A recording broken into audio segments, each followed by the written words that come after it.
I'd like to start off by thanking you for buying a new Honda Civic. Now in this handover video we're going to look at the features, kind of the buttons on the outside of the car, the inside of the car associated with the technology, and of course the things you'll need to look out for within maintenance.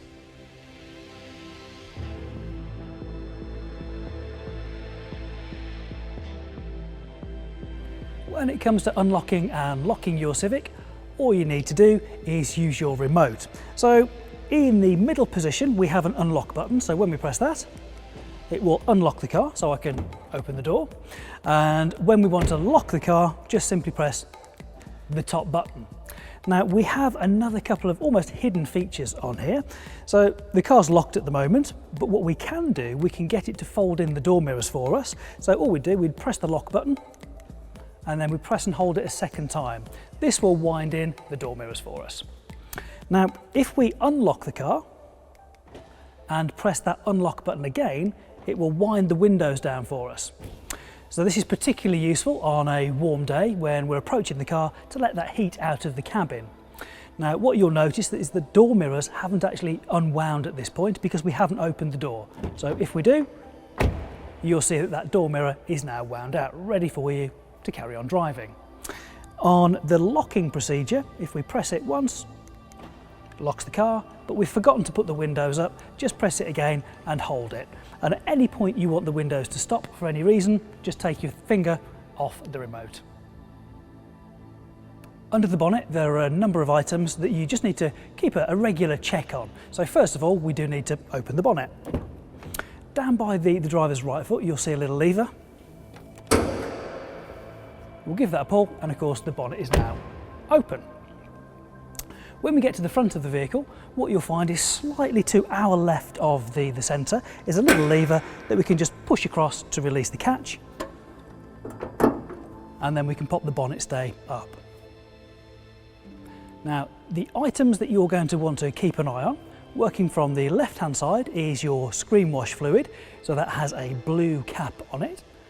Working across, you'll see the reservoir for the coolant for the engine.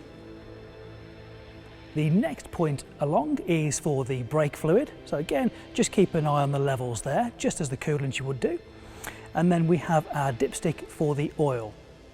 Now, we recommend that you check your oil, particularly in the first few thousand miles, every time you fill it with fuel, because we know that the engine oil will be warm and you'll be on a flat surface, so you can check the oil level there. Whereas the coolant, of course, you would check that when the engine is cold. Now, we do have a 12-volt battery just on the right-hand side of the vehicle. So now we've checked the levels of the fluids under the bonnet, and of course, if needed, topped any of those up with the appropriate fluids. What we need to do now is close the bonnet and just take out the bonnet stay, click it into place, and the best way to close the bonnet is just from a relatively shallow height, just let it close under its own weight. Now, those are the items that we can look at from a maintenance at home point of view, but of course your Civic is going to need regular servicing. So the schedule for your car is 12 months or 12,500 miles, and of course pop into your local Honda dealer who will be delighted to carry out that service for you. Right, so now I'm in the car. First thing I want to do is make sure that the seat, steering wheel and seatbelt in the right position before we drive off. So I'm a bit too far away, so I'll pull the bar up at the front. Maybe one more, that's good. So I can get good pressure, good movement on the pedals, that's good. I'd like to go a little bit higher, so I'll raise that up a little bit. Yep, that's nice. And a little bit more upright. So that feels like a good seating position for me. Now the head restraint, so we have movement on here, we can move that up or back down. I think it was pretty good as it was, and we've also got the ability to move this forwards. So again, I think it was pretty good where it was. So as I'm driving, it's not actually touching, but we're really close, so that's a good position to be in. Now we'll put our seatbelt on.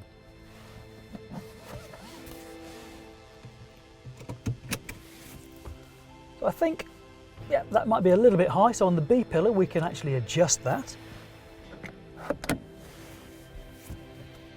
Yeah, in that lower position, that feels good to me. So it's now the steering wheel. We have a lever, we can release that, and we can go pretty much anywhere we want to, where it feels good.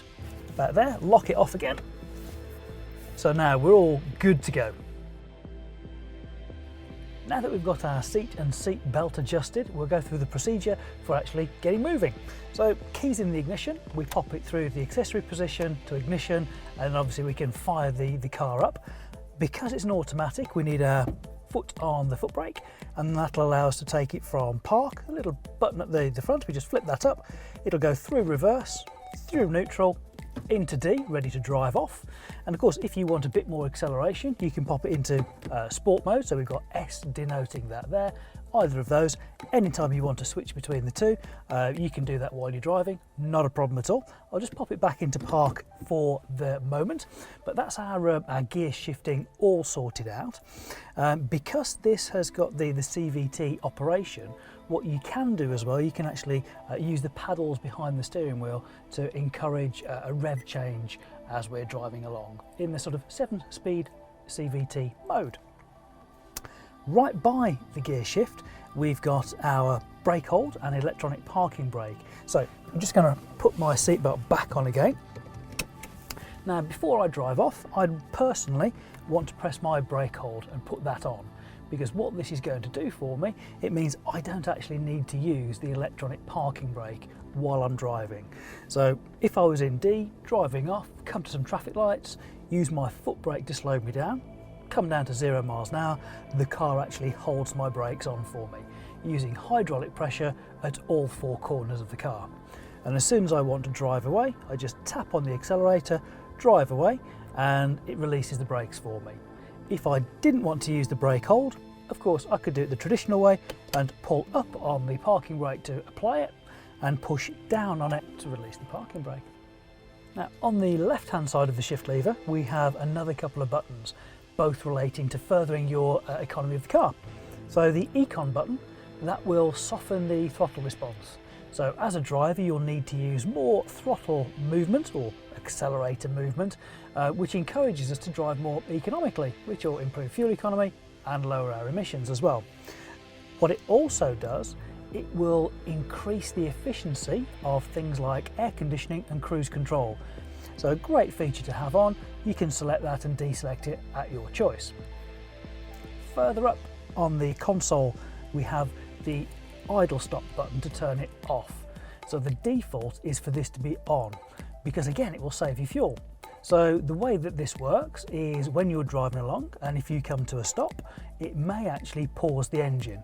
So at a junction, in a traffic jam, waiting at an island, it can actually pause the engine for us. And as soon as we want to get going, popping on our foot on the accelerator, it will restart the engine for us. You could also get this in a manual as well. And again, as soon as you want to drive off, it will restart the car. So no need to do anything with that at all. It's on by default. That button there is to physically turn it off. So on the right hand side for the driver, just in front of their armrest, we have some buttons, controls. Now right at the top of there, we have the button which when we press it will electronically fold in the door mirrors and obviously fold them back out again for us, nice and easy.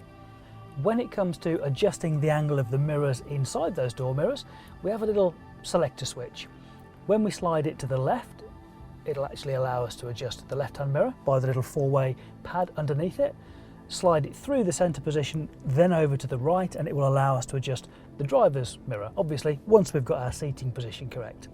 When both are set, just slide that selector back into the middle position. Below that, we have a little rocker switch, so we can unlock or lock the doors from inside the vehicle. Underneath that, we have the isolator for the electric windows.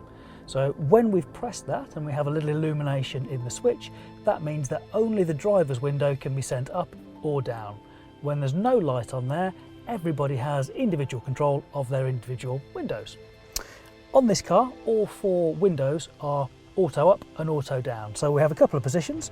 We can push down for a little bit of movement, or push it all the way down to send the window automatically all the way down. And exactly the same is true on the way up. So a little pull for a little bit up on the window and all the way up to send the window right the way up to the top for us. Brilliant for convenience. on the steering wheel, there are some controls. There are some behind the steering wheel and also some by my right knee. So we'll cover those off for you. So by my right knee, we have the button to activate and deactivate the parking sensors. So front and rear are the sensors on this car. And when there's a little green light illuminated in the switch, that means they're on and they're active. To the right hand side of that, we have a button to turn off collision mitigation braking system. This is a safety feature. I would strongly recommend that that's left on, but that is the button just to the right of parking sensors, should you wish to turn that off. Underneath that, we have a button to turn on and also off the lane departure warning and road departure mitigation. Just like parking sensors, when this is active, there's a little green light on there just to let you know it's fully operational. Now what this will do is on lane departure warning, it's looking for dotted lines on the road, and if we get a little bit too close to those and the car thinks we're going to cross one of those without indicating, it can give me visual, audible and even tactile warnings to let me know I'm getting a bit close to those lines. However, road departure mitigation is working on solid lines because there could be oncoming traffic, so more dangerous than crossing a dotted line. In that instance, the car can actually apply braking to individual wheels to bring you back into lane. Brilliant feature. And the final button, bottom left of that little suite of buttons, is to reduce the effectiveness of our vehicle stability assist system, and part of that is traction control. Really the only time you might want to turn that off is if you were stuck in shallow mud or snow and you couldn't gain traction. You might need to turn that off to get going, but as soon as you're moving, turn that back on again. Behind the wheel, we've got the stalks. So on the right hand side, we have the stalk for the wipers, and on the left, we've got for lights and indicators. So on the right hand side, if I pull the complete stalk sort of in the upward direction, it'll give me a single wipe of the windscreen. If I push it down from the relaxed position, it goes into auto. So this is where the car uses the information from the rain sensor on the screen to determine how fast the wipers need to go. And as the driver, I can actually adjust the sensitivity of that, literally by just adjusting this little dial here, sort of in the middle of the stalk. If I wanted a fixed wiper speed, I've got low and high as the next two positions down. For clearing the screen at the rear, again, we can just twist the very end. We've got intermittent and a fixed on position. And again, we've got washers at the back. We would actually put that in a full position away from us to clear the rear screen, and to clear the front screen we'd actually pull the stalk towards us. So everything we need to do for front and rear wipers is all on that right stalk. Now if we move to the left hand side, this is where we've got it for lights and also indicators. So the default position is auto. The car has auto lights to look after us, and this is where our high beam support system will actually operate as well, and this is brilliant. So the car will actually go automatically from its dip beam to a full beam if there's no vehicles ahead, giving you greater visibility. And as soon as it recognises tail lights or headlights, there will be different distances it's looking for, but it will recognise those and it will turn it back down to dip beam for you. So a really great feature. If you wanted to be fully in control though, you can actually push it physically into the side light position or onto your dip beam if you didn't want to use auto. But the natural position I would leave them in is in auto. It looks after it for me. Now if I wanted to give a flash of the lights to let somebody know I'm here on the road, I'd just pull the stalk towards me and it will give me a flash of my LED lights, nice and visible to people. From a fog light point of view, we can turn the front and the rear fog lights on from the centre dial, just rotating those away from us, and obviously to turn those off, we'd actually bring those back in. So fog lights, headlights, auto position and high beam support system, all off this left hand stalk. And of course indicators, if I just push it to the first position, it'll give me 3 flashes to indicate to the right. Push it down, it'll give me 3 flashes to the left. But if I was pulling off a junction of a motorway or a dual carriageway, I might want to put it in the fixed position, which will cancel either when I push it back up or when the steering lock has noted I've made a turn and I'm now straight again. Moving forwards, on the face of the steering wheel, we have some finger controls. So on the left hand side, at the bottom, we have the ability to make and receive phone calls. and also allowing us to use the microphone in the car as well. So in a moment we'll talk about the Connect system, but we could use this to actually talk to our Connect system. Maybe if we've got our iPhone or Android phone connected, we could use Google or Siri to do some of the commands on the phone, or we could actually make our calls hands-free. Just above that we have an information button, and this will allow us to scroll through a number of different features to bring up in front of us, from music, telephone, trip distance, all those kind of things. We can then enter those, and we'd use this little pad on the left hand side. This will also help us to scroll through, when we're on audio, different radio stations or different folders if using music on a USB. Then just above that we have plus and minus. Obviously this is for volume when we're listening to the radio, our music on there, or through our phone, whatever format we're listening to. If we wanted to, we could use it from the dial, but the easiest thing, hands are on the steering wheel, we just use the plus and minus. Now on the right hand side we've got some of our advanced safety features. So first thing we need to make sure in order to use these is that we've pressed the main button. Unless the main is pressed, you cannot use any of these. So that's the first thing. And then in the meters in front of you, you'll see ACC and LKAS. So adaptive cruise control and lane keeping assist.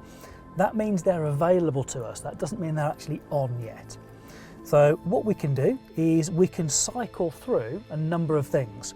So I'm just going to focus on this LIM button. If we press LIM, which is for limit, it'll take us through our speed limiter. And if I wanted to set a speed limit at 30, I'm in limiter now, I'd go onto the plus or the minus.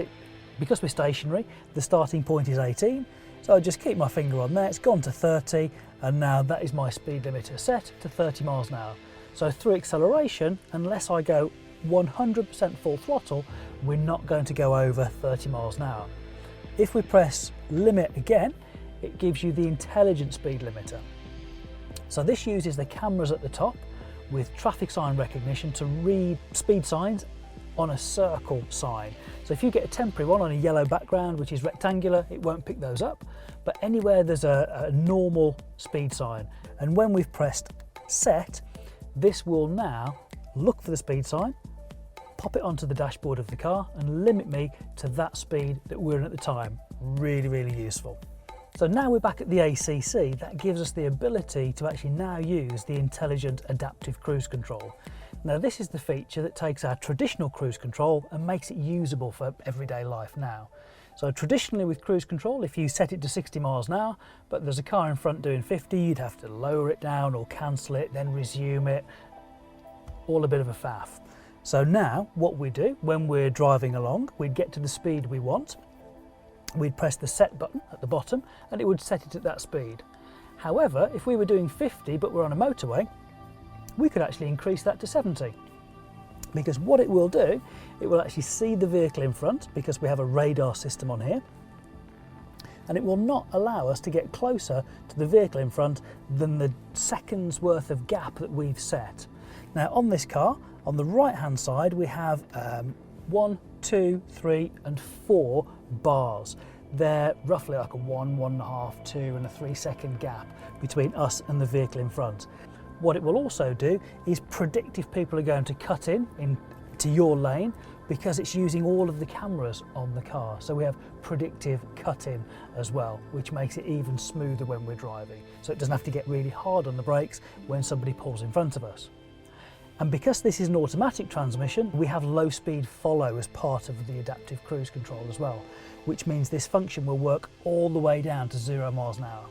Underneath this selection of buttons here, we've got the button for lane keeping assist. So when we press this, we'll get confirmation we've selected it by seeing some sort of dotted lines on the meters in front of us, but they're hollow. So when we're doing above roughly 45 miles an hour, and the car can actually see the painted lines on the road, those lines will go solid. And what it will do, it will give me a little bit of assistance in keeping centered in the lane. Also, if I'm getting a little bit close to one of the lanes, whether it be left or right, actually it'll encourage me a little bit more central. Because we've got electric power steering, it'll bring me back into the centre of the car.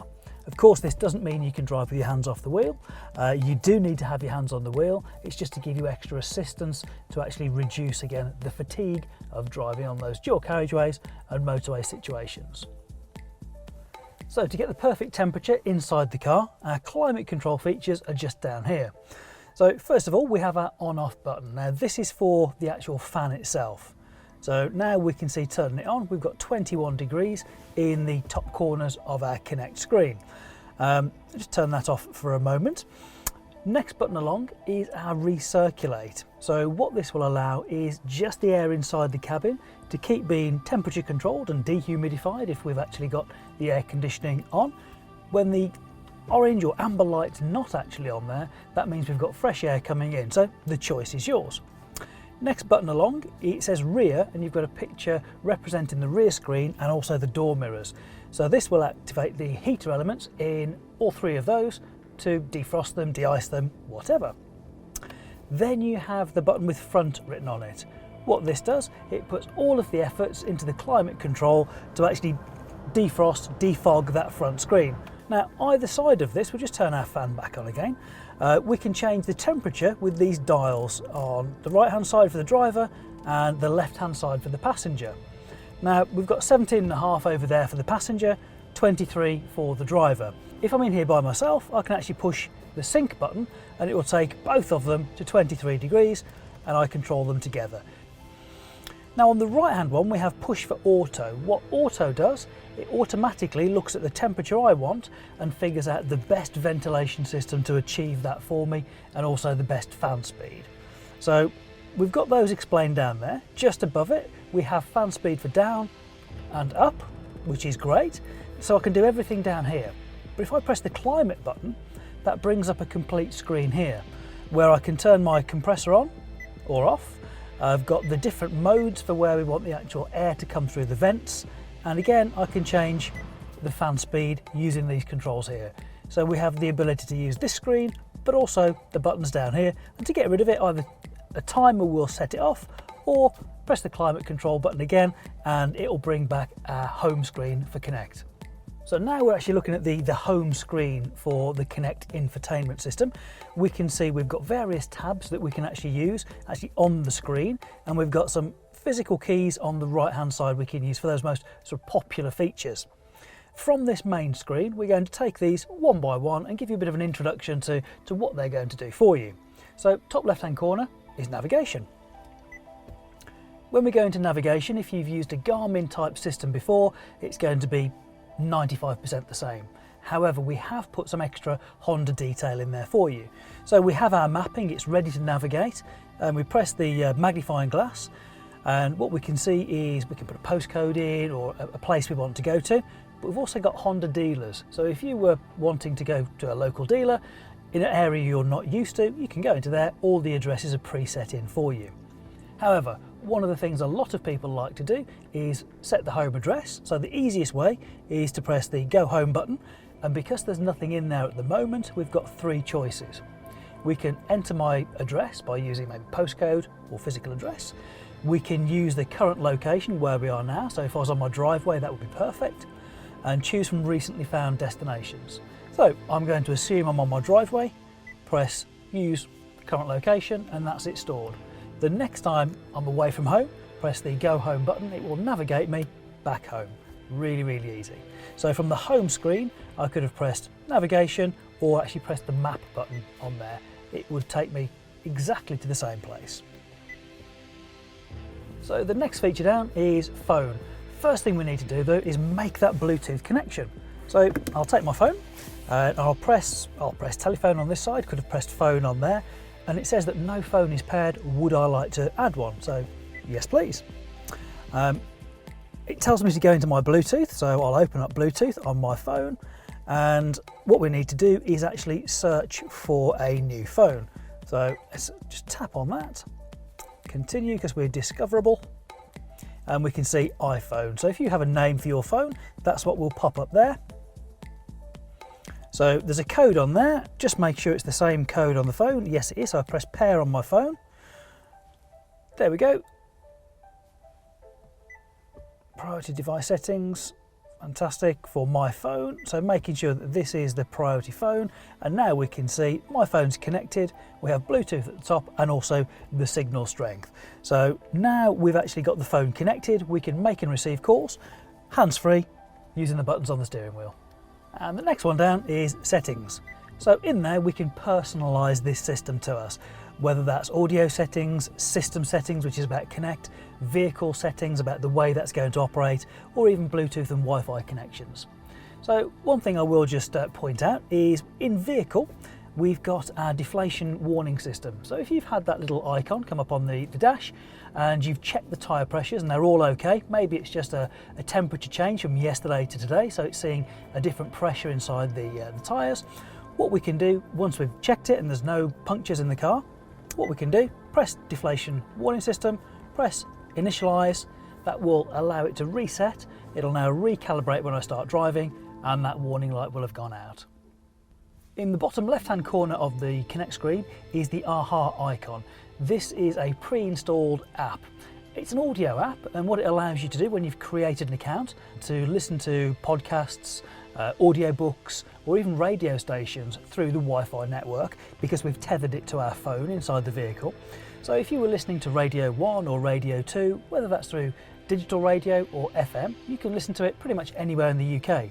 But if you were in France or Germany, you wouldn't be able to get that. So you could listen to it using AHA, and all it's going to use is a tiny little bit of your mobile data. Now, because audio is one of the most frequently used features in the Connect system, we've got a number of ways we can actually choose what we're listening to. We have the audio button on the screen itself. We can press the source button to change what the source of music is going to be. We've got the hard key on the right hand side of the screen, and we can also change it using the thumb wheel on the steering wheel. I'm just going to press the audio button here, and what this will do for us is tell us that we're actually listening to digital radio. Now, if we wanted to listen to, let's say, FM radio, we can press source on there, tap onto FM, and we're straight onto it. If we wanted to change the preset, so if we wanted Radio 1 into preset 5, we just press and hold number 5, and that's now into preset 5 for us. Really nice and easy. Just going to go back to the source menu, just so we can see what we can actually listen to. So all of the radios are at the top. We've got USB. If we're using our iPhone and connected it to the car, but we haven't used CarPlay, it'll see it as an iPod. We can use Bluetooth music, we've got smartphone feature, audio apps such as AHA that we've mentioned, and HDMI. So in the car itself, just down there, we have an HDMI input socket. So anything that has an HDMI output, we can connect to the car. Underneath the audio button is info. So this is where we can get our trip computer and various other bits of information about the car. So the final one on here is now smartphone connection.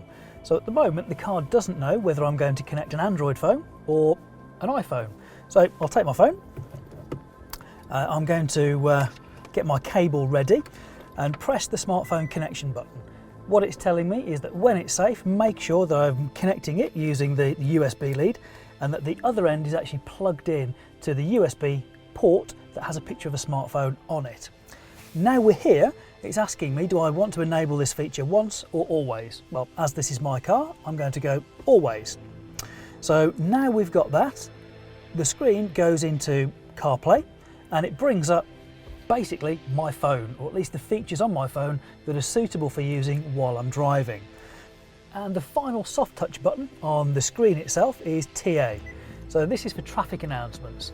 This is if you're listening to a radio station that broadcasts traffic programs, you'll see that there by TP, traffic programs. And if you want to get those broadcasts of where the traffic issues are, that'll cut through to whatever you're listening at the time. I don't want that because my satellite navigation system is going to reroute me if there's any traffic. So right at the top of the Connect screen, we have a little button here that'll change us through different levels of brightness, whatever we want, for daytime, also for nighttime, or if we want to turn that screen off. So we'll pop it back on, and then literally just above that is the hazard switch. A simple push to turn them on, and again to turn them off. So just behind the mirror, we have the courtesy light for the passenger and also for the driver. Now in the middle, we have a switch here where we can turn these lights off, or we can have them actually operating when the doors are open. So I'll turn that off. And there's another little button here, which is if you're going to leave the car with the windows down, ordinarily your ultrasonic sensors would detect the air movement and then it would set your alarm off. So just for this one locking time, you can press this button before you lock the car and the ultrasonic sensors will be disabled. But the next time you come to the car, they will be enabled. So it's nice just if you do want to leave those windows down, you can still secure the car and have the alarm on the car for doors being opened, those kind of things, but it will disable the actual ultrasonic sensors. So the meters on your dashboard are broken into three sections. Now on the left hand side, this is where we've got the temperature of the engine. On the right hand side of the dash is where we've got our fuel gauge and also the trip. So we can actually push the button to scroll through trip A and trip B, and if we need to reset it, you just push that button, nice and easy. Now, something that often gets overlooked is the icon of the petrol pump has a little arrow pointing to the left. That's just to remind us which side of the car the fuel flap's on when it comes to fueling up the car. You'll also see information in here about whether you've got the auto lights on or main beam, those kind of things. Now, straight in front of you in those meters is where you're going to get your speed, and if you've selected to have it on, the rev counter for the car as well. That is on by default, by the way. Now, we can see our speed is right in the centre. It's a digital, easy to read speedo on there. We've got top left, because this is an automatic, we can see if we're in park, reverse, neutral or drive. That will actually come up there. Next to that, we have the little circle that when we've passed a speed sign will be filled in with a 30 or a 50, whatever speed we're in at that time. And that can be used in conjunction with our intelligent speed limiter. And right at the bottom, we have the external temperature. We have our mileage, whether that's total mileage, trip A or trip B, and then we have a clock in the bottom right-hand corner. There are a couple of ways you can actually gain access to the boot on your Civic, and opening the tailgate via the little button at the bottom of your key fob if you don't want to unlock all of the doors on the car. But because my Civic's already unlocked, I can just open it simply by pushing on the tab underneath the H badge. Now that we're inside, we have access to our tonneau cover. Now, most of the time, you're probably not going to need to move this, and this is why it was designed this way, so that you can load and unload the boot really easily. However, if you do need to make any changes to the size of the opening, you can simply retract it all the way across, and you've got a real big access area. If you wanted it to pop the other way, all you do, you take this unit off, pop it onto that side, and you can have it operating in the other direction. Now, just to give us a better view inside, I'm going to take this back again. Now, what we can see are the Isofix top tethers. So when we get inside the vehicle, we'll actually see the lower mounting points. The ones just at the base of the seat there, they're for the webbing straps that'll go up and over the seat and give that third anchorage point, making the Isofix child safety seats really secure. Moving further back, on the right-hand side, on this corner, we actually have a little storage area where we'll find our temporary repair kit, should we have a puncture or something of that nature. So we'll pop that back up again and just turn that at the top. And on the left-hand side, what we have is another sort of storage area where we'll find the emergency refueling nozzle. Now, we'll come back to that in a moment. What this allows though is large storage area under the boot floor, really maximising the space we've got inside the boot of the vehicle. As well as the tonneau cover being suitable for left and right-handed people, we've also done the same with the boot. So handle on either side that you can either pull down or push down.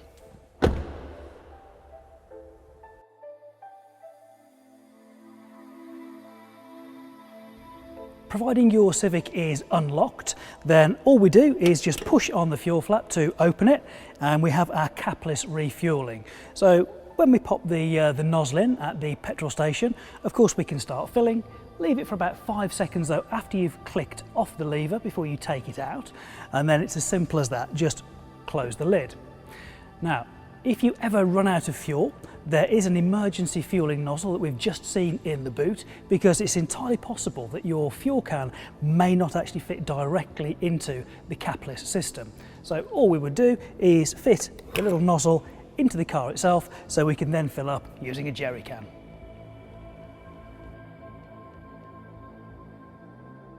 So when it comes to folding the seats, the little latch at the top of the seat just allows you to fold this down.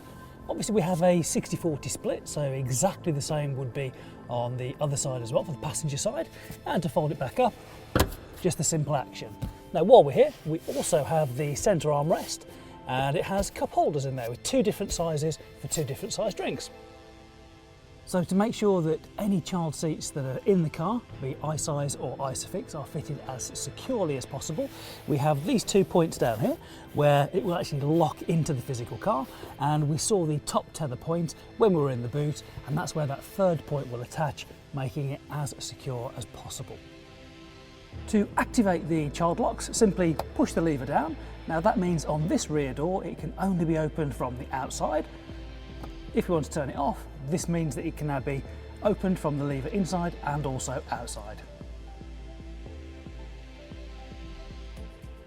Thank you for watching this handover video on your new Civic. We hope you found it enjoyable and informative. Now, if you do have any questions that haven't been answered in this video, please contact your local dealer who'll be delighted to fill in any of those gaps for you.